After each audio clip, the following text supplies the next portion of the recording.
我在马赛已经住了10多天了，这是第一次遇上阴天。你好，我是 Easy Fish， 今天有点冷，有点风，可是游览船票2天前就买好了，那就上船吧。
关于喝咖啡这件事，美国人喝 Americano， 意大利人喝 Espresso， 法国人喜欢 Café au lait。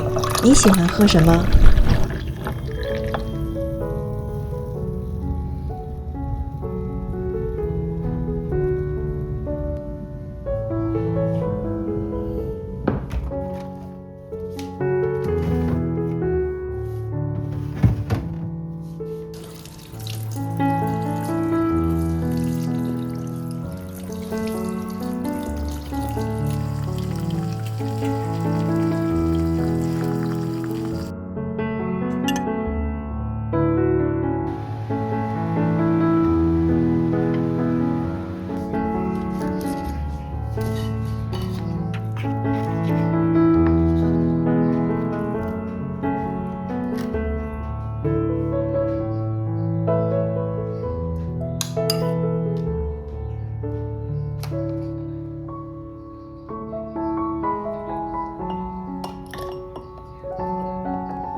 这西红柿皮。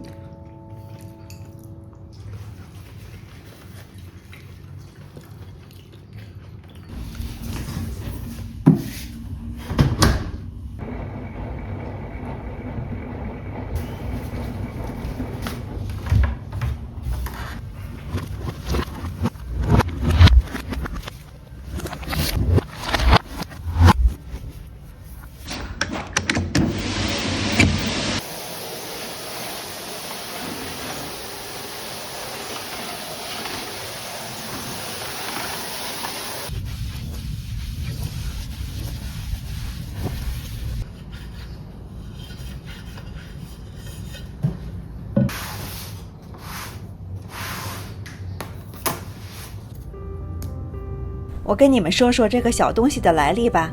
Rock 在巴黎里昂火车站中转时买了个苹果派，他在火车上吃的时候，结果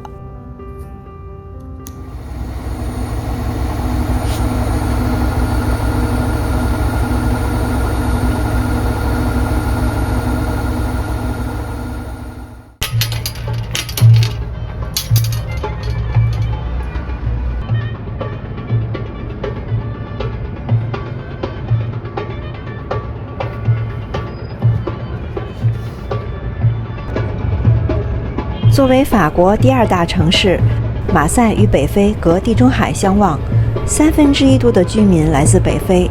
这里的文化、饮食和街道氛围与法国其他城市都不一样。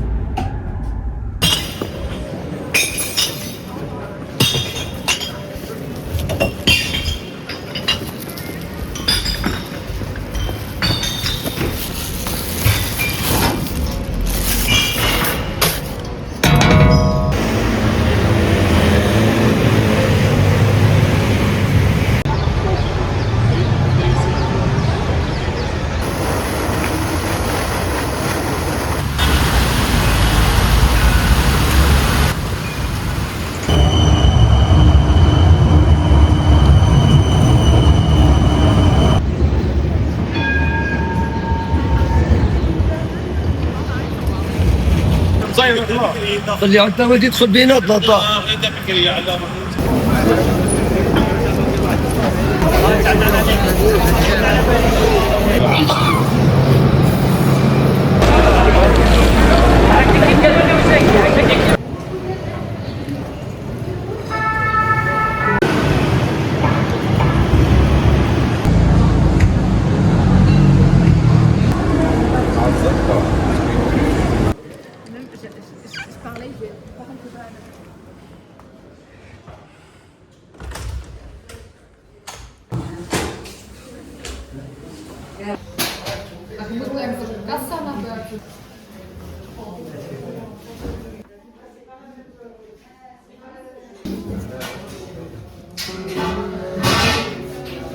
此刻什么词汇都无法形容我对这家店的喜爱，每一件物品都精准地直击我的灵魂。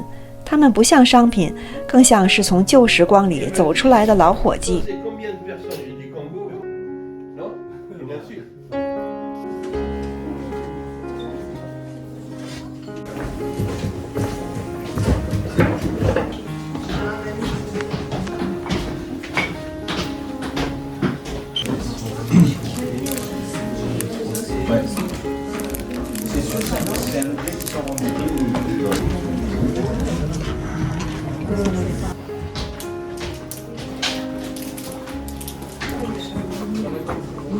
外面的马赛是粗粝的、嘈杂的，这里却把传统精美的生活保存得很好。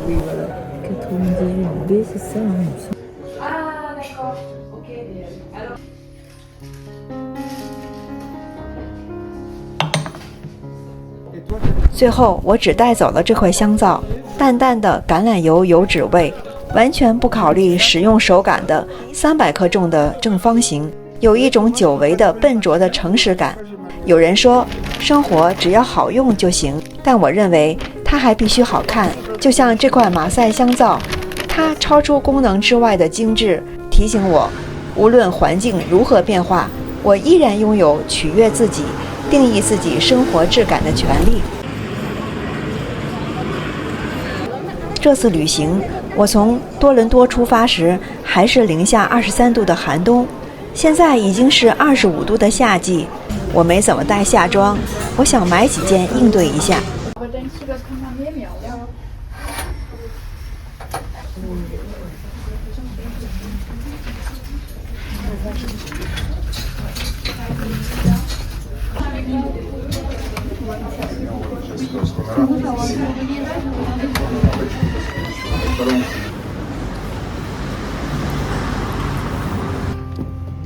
回到住处，我整理了一下这段时间的穿搭，想想很有意思。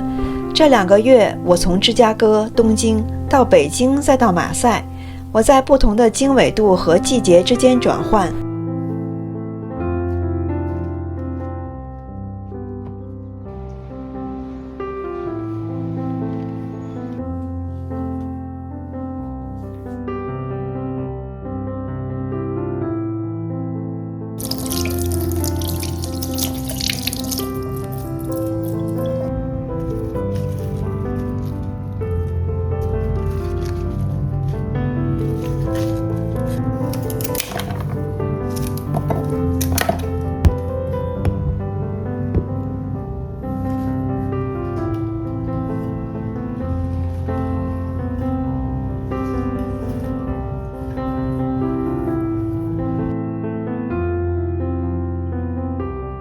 有人建议我把香皂切一小块使用，这样大部分可以完好保存。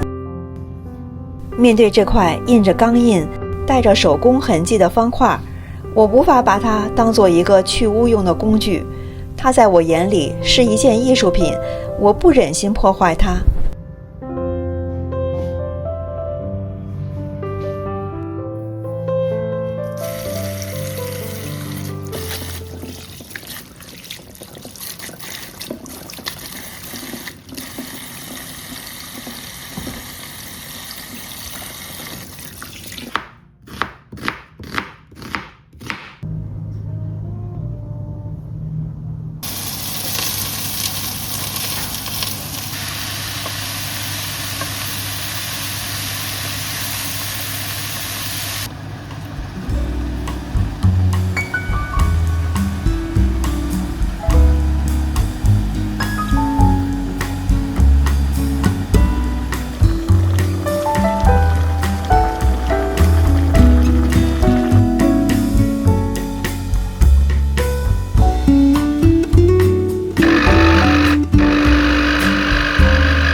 这份晚餐，我将一碗汲取了海鲜灵魂的蔬菜泥、高贵的奶酪之王布里以及平民的肉酱、猪肝酱放在一起，而我很享受这种混搭。